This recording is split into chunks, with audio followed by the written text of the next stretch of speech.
सभी विद्यार्थियों का एसवी चिल्ड्रन एकेडमी रावला मंडी के ऑनलाइन प्लेटफॉर्म पे स्वागत है। कक्षा 12 विषय भूगोल और अध्याय हमारा चल रहा है कौन सा? 8वां अध्याय चल रहा है। प्राथमिक व्यवसाय से संबंधित हम बात कर रहे थे, जिसमें मैं बता देता हूँ आपको बहुत ही इंपॉर्टेंट आखेट की हमने बात की थी, फिर हमने संग्रहण की बात की थी, फिर हमने पशुचारण की बात की थी, मछली पालन की हमने बात की थी, फिर हमने एक बड़े क्षेत्र की कृषि की बात की थी। अब हमारी कृषि चल रही है, कई प्रकार की हमने कृषि पढ़ ली। एक हम पढ़ेंगे अब दुग्ध कृषि। दुग्ध कृषि का मतलब होता है, अब सीधी सी बात है, दुग्ध कृषि कहाँ होगी? जहां पशुपालन होगा ना, वो कृषि की जाती है जिसमें स्पेशल पशुओं को पाला जाता है और दूध की बड़ी बड़ी डेयरियां स्थापित की जाती है। डेयरी व्यवसाय कह सकते हैं, इसके अंदर आ जाएगा साथ में ही, यानी बड़े बड़े दूध का व्यापार किया जाता है, वो सारा किसमें आ जाएगा? इस डेयरी दूध कृषि के अंदर आ जाएगा। ठीक है, ज्यादातर ये अच्छे उत्पाद का दूध वगैरह बेचा जाता है। जैसे अपनी तो अब आप डेयरी पर आप मान लो आप लेके आते हो या 30 रुपए 40 रुपए लेके आते हो या देके आते हो, तो 30 से 40 के बीच आपका दूध लगता है। लेकिन यही बड़े शहरों में 70 से 80 रुपए दूध यही हमारे वाला बिकता है, क्योंकि परिवहन के साधन है। जैसे मान लो हमारे पास हमें मान लो 35 रुपए दूध दे दिया, डेयरी वाला 2 रुपए निकालेगा, 37 हो गया। आगे वो डेयरी को बेचेगा 40 के बाद ये शहरों में जाएगा 45, बड़े उद्योगों में जाएगा 50, फिर कहीं जाएगा। ऐसे करते करते ये दूध 70-80 रुपए पहुंच जाता है। ऐसे डेयरी उद्योग का क्या होता है? विकास होता है। तो ये होता है, ज्यादातर आपको बता देता हूँ, ये डेयरी उद्योग कहाँ प्रसिद्ध है? न्यूजीलैंड के अंदर। और उनमें इस प्रकार की प्रजातियों की गायें भैंसे पाई जाती है कि मशीनों से दूध निकाला जाता है सीधा।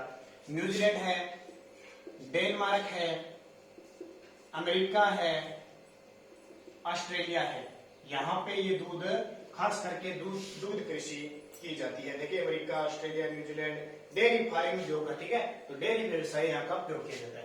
एक कृषि होती है ट्रक कृषि। ट्रक कृषि कौन सी? ट्रक कृषि। अब ट्रक कृषि का मतलब क्या हुआ कि जब फसलों को एक स्थान से दूसरे स्थान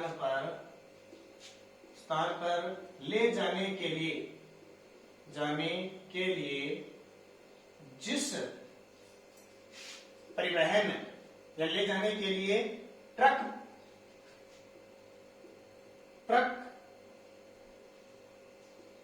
वाहन या परिवहन की सुविधा होती है, ट्रक या वाहन में ले जाया जाता है। यानी वो फसल एक स्थान से दूसरे स्थान या खेत से मंडियों तक, मंडियों से आगे कैसे भी एक स्थान से दूसरे स्थान पर ले जाने के लिए किसकी आवश्यकता होती है? ट्रक के माध्यम ले जाया जाता है, इसलिए इसका नाम क्या हो गया? ट्रक कृषि हो गया। देखो ऐसे कई बार एग्जाम में क्वेश्चन, आज से 2 साल जब ये किताबें नहीं आई तो उस साल एक क्वेश्चन आया था, ट्रक कृषि किसे कहते हैं? तो ट्रक कृषि किसे कहते हैं? फसलों को एक स्थान से दूसरे स्थान पर ले जाने के लिए जिस परिवहन यानी ट्रक की आवश्यकता होती है, ट्रक देखा है ना आपने, बड़े बड़े ट्रक आने लगे आजकल, घोड़ा ट्रक, छोटे ट्रक, बड़े ट्रक। तो परिवहन क्या होता है? उसे ट्रक कृषि कहते हैं। सबसे ज्यादा ये सुविधा है अमेरिका में, सबसे ज्यादा ये कृषि कहाँ होती है? अमेरिका में। इस प्रकार की कृषि तेजी से इसका प्रसार बढ़ रहा है। ठीक है, तो जैसे जैसे कृषि का विकास हो रहा है, जैसे जैसे मांग बढ़ रही है, ट्रकों के माध्यम से सबसे ज्यादा जाता है। बाजार में देखना, केलों से भरा हुआ ट्रक मिलेगा, कई और सब्जियों से भरा हुआ ट्रक मिलेगा, कोई भी जैसे भी है, ट्रकों के माध्यम से, तो उसे क्या कहते हैं? ट्रक कृषि कहा जाता है। फिर आती है फलोद्यान कृषि। फलोद्यान का मतलब फल आ जाएंगे सारे। ठीक है, फलोद्यान कृषि, फलोद्यान कृषि, यानी फल से संबंधित जितनी भी कृषि की जाती है वो सारी किसमें आ जाएगी? फलोद्यान। साग सब्जियां जितनी भी है सब क्षेत्र में आ जाएगी। चाहे कोई हो, केला ले लो, नारियल ले लो, संतरा ले लो, अमरूद ले लो, सेब ले लो, यानी सब प्रकार की जो फलोद्यान कृषि की जाती है। और ये भी ध्यान रखना, ट्रक के माध्यम से केले वगैरह सबको ट्रक के माध्यम से इनका परिवहन किया जाता है। ठीक है, तो इसको खास करके आपको ध्यान रखना है। कोई ज्यादा इसमें है नहीं बताने वाली, थोड़ी बहुत है, नॉर्मल है। ठीक है, जैसे इनकी मांग बढ़ती रहती है तो भारत में जैसे गेंदे के फूल है, नाम सुना आपने? गेंदे के फूल, गुलाब के फूल भारत में बहुत अच्छी पैदावार होती है। गेंदे के फूल, गुलाब के फूल, तो इनको जैसे नेपाल है, चीन के क्षेत्र में है, श्रीलंका और कई क्षेत्रों में जहां परिवहन के साधन स्थलीय रूप में ट्रक के माध्यम से पहुंचाई जाती है, वो फलोद्यान कृषि होगी। फिर एक कृषि आती है लकड़ी काटना। लकड़ी काटना भी एक कृषि है। ध्यान रखना, स्पेशल कुछ ऐसे वृक्ष लगाए जाते हैं, कुछ पौधे लगाए जाते हैं, कुछ फसल बोई जाती है, जिनका काम सिर्फ क्या है, लकड़ी काटना है। ठीक है, तो लकड़ी ईंधन के लिए काटी जाती है, काम आती है ना। वृक्ष लगाए जाते हैं, वो भी किस में होता है, खेती में होता है। खूब सारे वृक्ष लगाए जाते हैं। अब ऐसे धनी वृक्ष जैसे आज लगा दिए, 10 साल बाद वो काटने योग्य हो जाएंगे। और किसके लिए प्रयोग किया जा रहा है, ईंधन के लिए, इमारती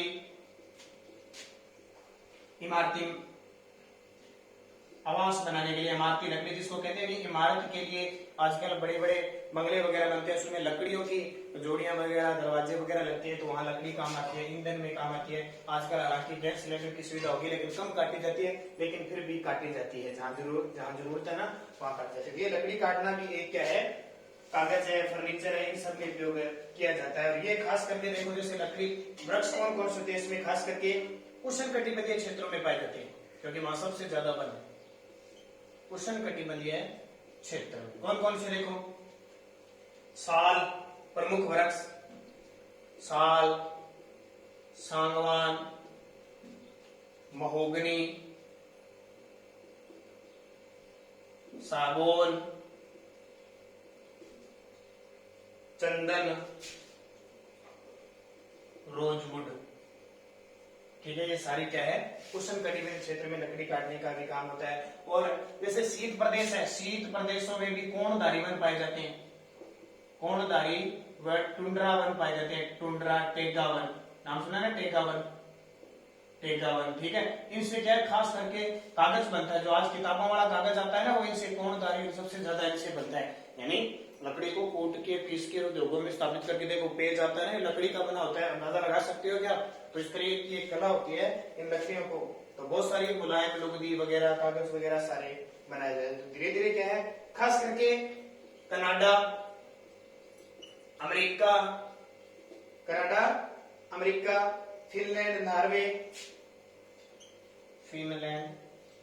इन क्षेत्रों में ये वन पाए जाते हैं सबसे ज्यादा, और इनका प्रयोग काम है कागज वगैरह। ये सारा क्या हो गया, कृषि का क्षेत्र हो गया। अब बात आती है खनन, किसकी, खनन की बात आती है।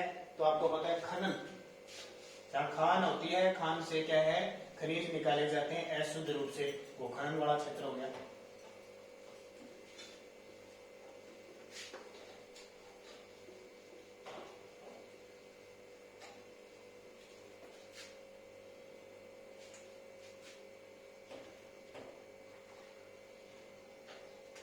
तो खनन बता देता हूं आपको, खानों से खोदना, खानों से खुदवाई करना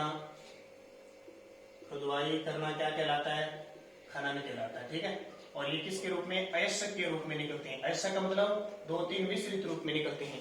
जैसे शीशा जस्ता निकलेगा, शीशा, एक जस्ता, उसके साथ ही चांदी, ये तीनों मिश्रित होंगे, फिर इनको उद्योग मिल जाएगा, यानी विनिर्माण उद्योग है ना, द्वितीय व्यवसाय, विनिर्माण मिल जाएगा। शीशा अलग होगा, जस्ता अलग होगा, चांदी अलग होगी। तो ये क्या है, खुदाई करने पर खनन कहते हैं। ठीक है, अलग अलग युग था, शुरुआत में खुदे थे, सबसे पहले पत्थर थे, जिसको पाषाण युग कहते हैं।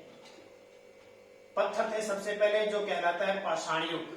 पत्थर थे सबसे पहले, वो युग कौन सा कहलाता है, पाषाण युग। फिर धीरे धीरे क्या, धातु हुई, फिर बना तांबा, फिर कांस्य, फिर सोने का भी भंडार हुआ, फिर लोहे का, और वर्तमान में लोहा इस्पात। देखो, तांबा शुरुआत, फिर तांबा, कांस्य, सोना, लोहा इस्पात। अब ये कौन सा युग चल रहा है, लोहा इस्पात का युग चल रहा है। मशीनें वगैरह सब लोहे की है ना, और बहुत सारी ऐसी मशीनें जंग नहीं लगता, उनमें साथ में क्या मिलाया होता है, लोहा इस्पात। अब बात आती है कि खनन को प्रभावित करने वाले कारक। देखो, बाकी पढ़ लेना, नॉर्मल बात है। खनन को प्रभावित करने वाले कारक, खनन को प्रभावित करने वाले कारक कौन कौन से। नंबर 1 तो खनन को प्रभावित करने वाले कारक, प्राकृतिक दशाएं, खनन को प्रभावित करने वाले कारक में प्राकृतिक दशाएं। देखो प्राकृतिक दशाएं का मतलब है इसके अंतर्गत भंडार होने चाहिए, खनिज भंडार होने चाहिए सबसे पहले, तभी तो खनन होगा। फिर उच्च कोटि का होना चाहिए, अच्छा होना चाहिए, परिवहन के अच्छे साधन होने चाहिए, बाजार लगना चाहिए पास में, उद्योग होना चाहिए, पर्याप्त पूंजी होनी चाहिए। ठीक है, ये सारे क्या चीजें, ठीक है। उच्च कोटि, मात्रा, समन्ता, बाजार क्षेत्र खूब सारा होना चाहिए। ठीक है, पर्याप्त पूंजी से उसमें लेना। खनिज का भंडार होना चाहिए, तभी खनिज निकालेंगे। उच्च कोटि का होना चाहिए, उनको ले जाने के लिए परिवहन भी होना चाहिए। बाजार पास में लगेगा और उद्योगों में उद्योग होंगे तभी उसको शुद्ध किया जाएगा। और दूसरा आता है मानवीय दशाएं। तो मानवीय दशाएं सबसे बड़ी बात है कि जो भी लगाता है उसके पास पूंजी होनी चाहिए, श्रम होना चाहिए, यानी मानवीय श्रम होना चाहिए, श्रमिक होना चाहिए। श्रमिक बिना खनन को नहीं जाता, ध्यान रखना। कई जगह तो ऐसी जगह हो जाती है जहाँ पे मशीनें वगैरह नहीं जाती है, वहां आदमी को जाके ही क्या है खनन करना पड़े। तो श्रमिक जरूरी है, कुशल श्रमिक जरूरी है, नहीं तो नीचे दब के मर जाते हैं। सरकार की नीतियां अच्छी होनी चाहिए, सरकारी नीति जरूरी है। सरकार मान लो कहीं खनन है और उस पर बंद करवा देते हैं तो काम क्या करेंगे? सरकार का भी रोल होता है, सरकार ठेके वगैरह पे देती है, ठीक है, जो बजरी वगैरह निकलती है बड़ा बड़ा, तो इनकी नीतियां होती है। ये दोनों क्या है, खनन को प्रभावित करने वाले कारक, प्राकृतिक दशाएं और मानवीय दशाएं। ये हो गया आपकी। एक और है खनिजों की विशेषता।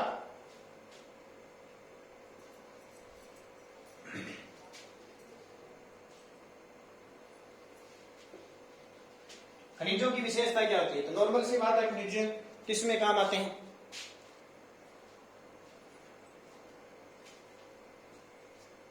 पृथ्वी पर इनका वितरण असमान है, सबसे पहली विशेषता।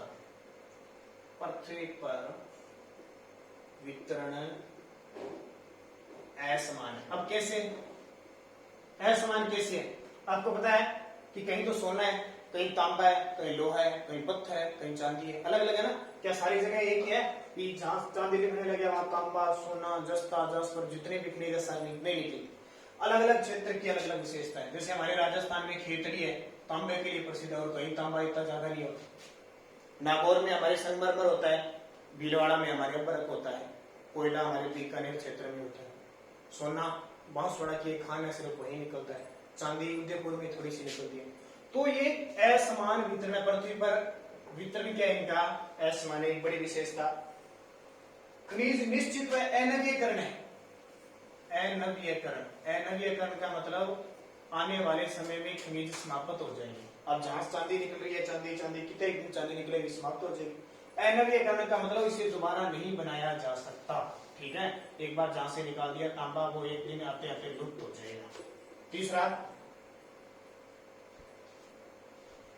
तीसरी बात, खनिज है वो खनन बहुत ही भूमि की गहराई में चला गया। यानी मान लो यहां से 1 किलोमीटर है, तब तो मनुष्य जा सकता है, खोल सकता है। और 3-3, 4-4, 10-10 किलोमीटर नीचे जरूर है खनिज, जरूर है, लेकिन इतना नीचे है कि मानव का जाने का भी खतरा रहता है, परिवहन के साधन भी नहीं जा सकते। तो एक बहुत मुश्किल ये है। यानी कहने का मतलब जो भूमि के नीचे दबे हुए खनिज है, वहां पे क्या है कि बहुत ही विकास, यानी बहुत पूंजी लगती है गजाए, और कुशल श्रमिकों की जरूरत होती है, बहुत ही जोखिम भरा काम होता है। ये खनिज की विशेषता होती है। फिर दिन प्रतिदिन खनन के द्वारा दिन प्रतिदिन जो खर्चे हैं वो बढ़ रहे हैं। खर्चे तो बढ़ेंगे, अब कोविड-19 आ गया, इससे मजदूर भी महंगे हो गए, और परिवहन के साधन, तेल वगैरह सब हो गए। तो जैसे जैसे मांग बढ़ती जाती है, खर्चा होता जाता है। और कोई भी देश है एक खनिज पर निर्भर नहीं है, सभी खनिजों पर। अब भारत है, क्या भारत के पास सारे खनिज है? भारत को खरीदने नहीं पड़ते, खरीदने पड़ते हैं। सोना भारत खरीदता है, यूरेनियम भारत खरीदता है, और भी अब्रक वगैरह खरीदता है। किसी देश के पास जिप्सम है तो किसी देश के पास सोना नहीं है, किसी के पास सोना है तो अब्रक नहीं है, किसी के पास अब्रक है तो संगमरमर नहीं है, किसी के पास संगमरमर है तो चांदी नहीं है, चांदी है तो तांबा नहीं है, तांबा है तो सीसा नहीं। यानी एक दूसरे देशों में असमान वितरण पाया जाता है। सब ऐसे नहीं कि किसी को खरीदना नहीं पड़ता, किसी को बेचना भी पड़ता है, किसी को खरीदना भी पड़ता है। ये खनिज की विशेषता है। और खनिज का उत्खनन, जो खनिज का उत्खनन है वो बाजार की मांग पर निर्भर करता है। मान लो हम फुल निकालने लगे, क्या निकालने लगे? जैसे कोयला निकालने लगे, कोयला खूब सारा हमने निकाल लिया और बाजार में जरूरत ही नहीं है बाजार में, तो हम निकाल के क्या करेंगे। विशेषता है खनिज का उत्खनन तब भी होगा जब इसकी देश में, क्षेत्र में, बाजार में मांग होगी, तो ही फायदा है खनन करने का, बल्कि फायदा नहीं। तो ये खनन की विशेषता देखो, पृथ्वी पर असमान वितरण है, अनवीकरणीय है, खनन बहुत गहराई से है, कुशल श्रमिकों की आवश्यकता पड़ती है, खनन से खर्चा बहुत आ रहा है, दिन प्रतिदिन बढ़ता जा रहा है। देश एक देश है, वो एक खनिजों पर निर्भर नहीं है, अलग अलग देशों से खरीदना भी पड़ता है, और उत्खनन तभी होगा जब उसकी मांग होगी। ठीक है, कोई वस्तु तभी काम करेगी जब उसकी क्या होगी, मांग बनेगी। ठीक है, तो ये आपका हो गया खनिज। अब खनिजों का वर्गीकरण दो प्रकार से किया, अग्नि और आंतरिक चट्टानें। तो ये तो नॉर्मल है, ये बातें आप पढ़ते हो, कल के वीडियो में इसको थोड़ा सा और देख लेंगे, फिर तो अगला अध्याय शुरू कर देंगे। कौन कौन सी है देखो, मैं आपको बता देता हूँ सीधा ही। खनिजों का वर्गीकरण देखो, भूपटल पर 1600 से अधिक खनिज पाए जाते हैं। इनमें से लगभग 200 खनिजों का उत्पादन औद्योगिक उपयोग के लिए किया जाता है उद्योगों में, और 80 खनिज पदार्थ आवश्यक समझे जाते हैं अर्थतंत्र के लिए। खनिजों का वर्गीकरण देखो, एक तो आग्नेय चट्टान, एक आंतरिक और अवसादित चट्टानों के हिसाब से अलग अलग होते हैं। ऊपर दे रखे हैं, जैसे आग्नेय चट्टानों में सोना, चांदी, तांबा, जस्ता, सीसा, मैग्नीज, अभ्रक, गंधक पाए जाते हैं। आंतरिक चट्टानों में ग्रेफाइट, हीरा, संगमरमर, कोयला और पेट्रोलियम, प्राकृतिक गैस, रॉक फॉस्फेट है, ये पाए जाते हैं। ठीक है, अभी सारणी दे रखी है, सारणी पढ़ लेना। धात्विक खनिज, अधात्विक खनिज। धात्विक खनिज जिसमें धातु पाई जाती है, अधात्विक जिसमें धातु नहीं पाई जाती। ईंधन जो जलाने के काम आते हैं, ऊर्जा के काम आते हैं, जैसे कोयला, पेट्रोलियम, गैस। और धात्विक में देखो दो प्रकार के होते हैं, लोहे यसक, अलोहे यसक। लोहे में कौन कौन से आ जाएंगे, लोहा, निकिल और मैग्नीज। और अलोहे में तांबा, सीसा, जस्ता, एल्यूमिनियम। और धात्विक में इमारती, इमारती का मतलब इमारत, महल बने, घर वगैरह बनाते हैं ना, चूना पत्थर, बलुआ पत्थर, चूना पत्थर यानी सीमेंट, बलुआ पत्थर होता है जैसे नीचे लगाते हैं। संगमरमर, टाइलें लगाते हैं ना अपने, वो ग्रेनाइट, ग्रेनाइट की टाइलें आती है महंगी। रासायनिक में देखो नमक, अबरक और जिप्सम, खेतों में जिप्सम का प्रयोग करते हैं। और अबरक आपने स्विच देखे होंगे लाइट के, आजकल तो शायद नहीं देखे होंगे, पत्थर के बने होते हैं, स्पेस से, वो अबरक के बने होते हैं। रत्न में सोना, चांदी और प्लेटिनम। तो ये आपका पाठ हो गया पूरा। अब अगला हम कल पाठ पढ़ेंगे द्वितीय व्यवसाय। ये सारा इतना लंबा चौड़ा कौन सा था, प्राथमिक व्यवसाय था।